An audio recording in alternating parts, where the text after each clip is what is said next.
With a heavily armed army escort, we're on a bone-crunching mountainous drive to Bونیر. We pass burnt-out wrecks. And then we are there. It looks like a paradise.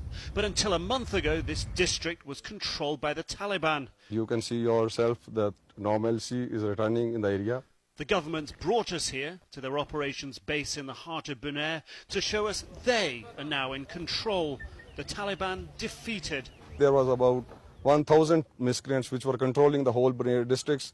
And in the process, we killed about 490 miscreants. The message they want out, once electricity is restored, the near 500,000 displaced from this area can return. Inshallah, the work has been started on it. I've sent 2 teams from this side. One of the team has come from that side. And once it is restored, you will see a quick return of the people. And as I ask my next question, an official ushers us on. It is to be a high-speed tour. This is Sultan Was. It's the most heavily destroyed village, the army says. Over 80% of the houses here damaged. The reason? This is the village that put up the most resistance to the Taliban in Bونیر. They formed a local fighting force, a local militia. The buildings are flattened, bombed by the Pakistani Air Force after the Taliban beat the militia and took control of the village. Soldiers still seem wary of villagers. Local officials say some Taliban escaped, hiding among the displaced families. The local police chief plays down the threat. They may be come back, but they have been identified. Now they are exposed. They are exposed to the people and they are exposed to the law enforcing agencies. As our trip continues, from what we see, apart from Sultan Was, most villages escape major damage.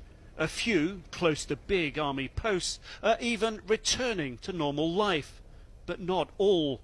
So this is the place where the Taliban first took control in Bونیر, Pir Baba, a very religious place. They were wandering around with their weapons, and it really set the tone for the beginning of their control of this area. Inside, the Taliban damaged the shrine, a relatively easy repair to make. Outside on the streets, the fix may be harder.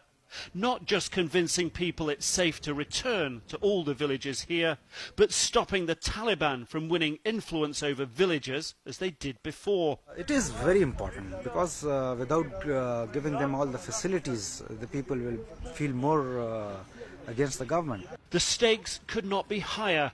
Across the country, the offensive against the Taliban is widening. Getting returns right in Bونیر will impact way beyond this secluded valley. Nick Robertson, CNN, Bونیر, Pakistan.